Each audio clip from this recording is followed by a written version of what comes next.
Okay, welcome back. So I got another one for you.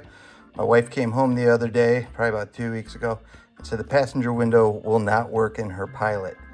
And when it wouldn't work from the driver's switch over on the driver's door. If you use the switch on the passenger's door, it would work. So I went out to investigate. I had read about this problem on the forums people were having. Nobody ever really came back with a fix or what their dealership said to do.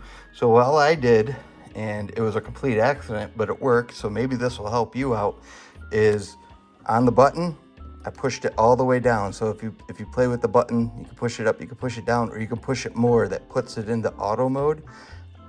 I noticed it wouldn't work in auto mode. As soon as I let off on the switch, the window would stop. So what I did is I pushed the button till it went down and stopped, pulled the button and held it till it went all the way up and stopped.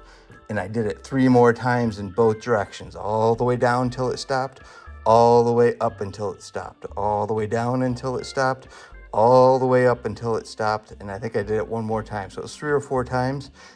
And then magically, it started working in auto again, where I could just push the button, let go, and it would go all the way down. I could pull up on the button all the way, and all the way up it would go.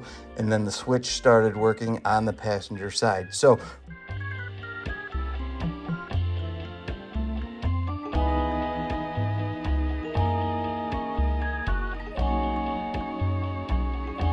for whatever reason, it lost its auto feature.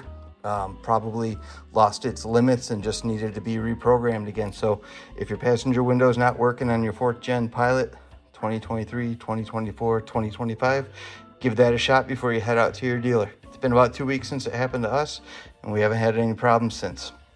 Thanks.